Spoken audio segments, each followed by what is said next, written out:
what is obvious is that until now, we have witnessed different countries with different strategies according to their own capacities. And even if there are very clear guidelines from the World Health Organization, there was not a well-organized global response to coronavirus. And I'm particularly worried because of the countries of the South.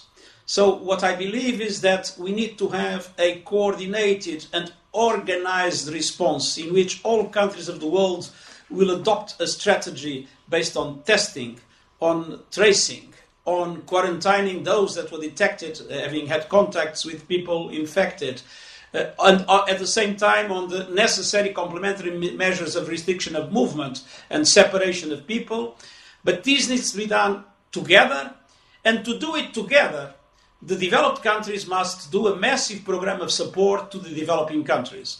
The coronavirus started in China, it moved into Europe, into the United States, but now it's moving into Africa, to Latin America, to South Asia. And I'm particularly worried with the African continent. It is absolutely essential, and there was a proposal in the G20 for a special G20 program for Africa. It must be implemented. We must have a massive volume of resources to support the developing world in general, the African continent in particular, to be able to respond to the threat of the virus. And we know how difficult it is for many African countries due to the lack of health systems that are sufficiently powerful, due to the fact that the economy is largely informal, due to the difficulties of controlling the movements of people. So a massive investment must be made by the developed countries in support to the developing world, particularly in support to Africa, to allow for Africa to respond with in an effective way to the virus. If the North does not help the South, we risk to have the spread as a wildfire in the South, and this would be terribly detrimental both to the South and the North. So it's in the enlightened self-interest of developed countries to support the developing world and Africa in particular in this moment.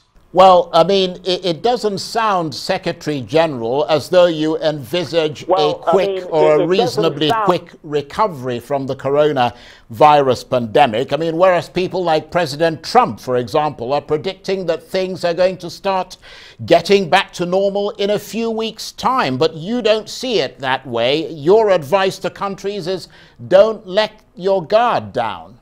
I think it is clear that depending on the measures that were taken in each country, some countries will be able to suppress the transmission more quickly, others it will take more time.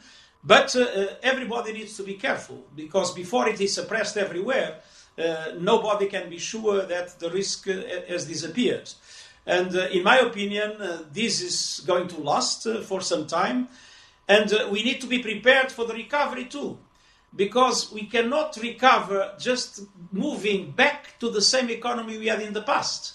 It is demonstrated that that economy was extremely vulnerable to shocks like this, as it is vulnerable to climate change. We need to make sure that when we recover building a more resilient society and a more inclusive and sustainable economy. And so, one reason more for international solidarity and one reason more for international coordination. Now, just talking about the economy, Secretary General, one analyst said the best way to think about this is like a chasm in the economy where the world has suddenly dropped off. I mean, how substantial do you think the bridge should be to get the global economy from one side of that chasm to the other? I think we need a double-digit percentage of GDP globally in order to be able to address this challenge. By the way, this is more or less what the United States have done when they approved in the Senate a $2 trillion package to support the American economy. And of course, developed countries can do it. And this time it's not to support banks, this is not a financial crisis, it must be to support people, and must be to support small and medium-sized businesses, giving money to all those that lose their jobs or that depend on the informal economy that can no longer subsist, or to the businesses that keep people employed. But these that the developed countries can do by themselves, and to a certain extent they are beginning to do it, again, the developing world has not the resources to do so. So I believe we need a package of about $3 trillion of mobilization of resources through the IMF, namely issuing new special drawing rights put into at the disposal of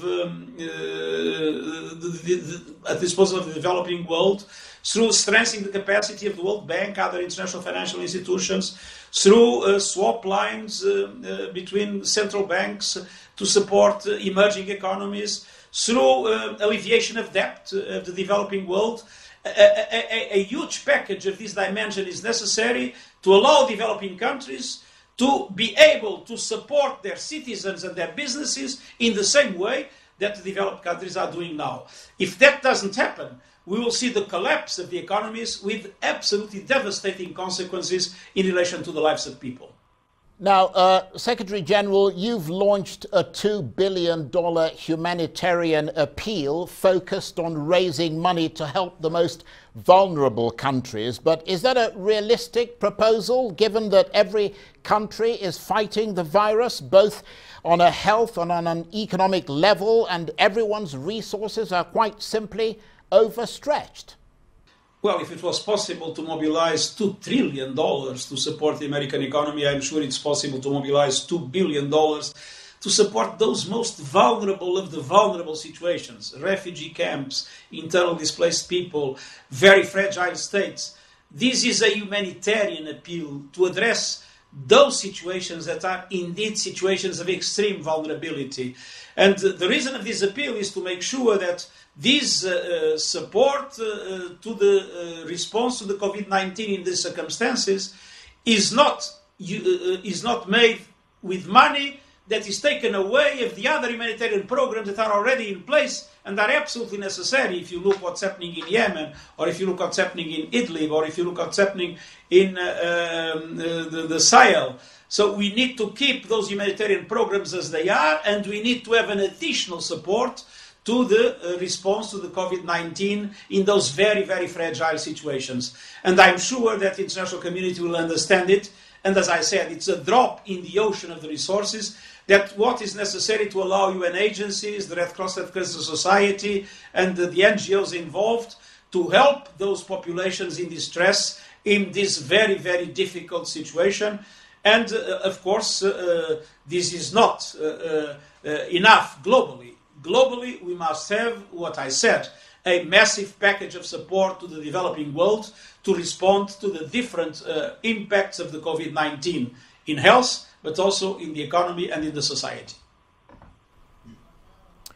And Secretary General, in terms of the ways to fight the virus, you've called for a global ceasefire and for sanctions to be suspended on vulnerable countries, but the US has defied that advice and ignored your call, and has in fact intensified punitive sanctions against countries like Iran and Venezuela, presumably some of the countries you're talking about helping. And clearly the backing of the Security Council to your proposal isn't likely, is it?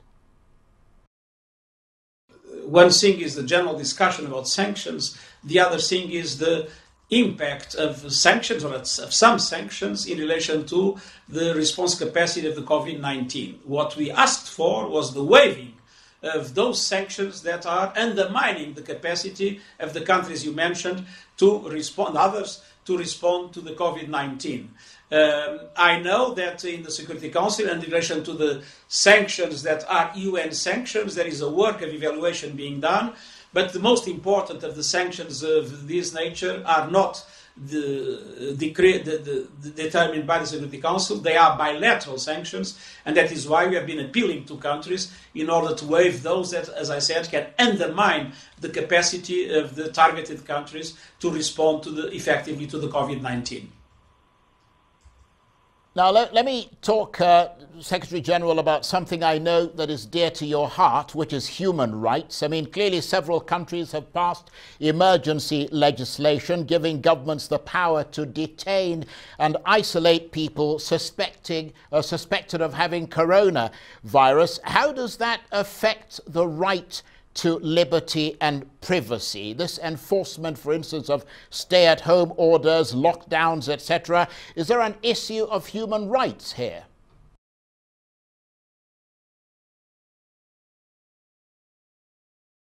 There is an issue of human rights. Of course, we understand that some temporary measures might have to be determined in several circumstances, but it is absolutely essential that this is done in respect to human rights, avoiding stigma, and it's absolutely essential that this is not a pretext to create mechanisms of control of societies in support of authoritarian moves that, of course, would be highly undesirable. I know you've got to go in a minute, Secretary General, but just a final question. Would it be fair to say that the coronavirus pandemic is the biggest challenge you've faced as United Nations Secretary General?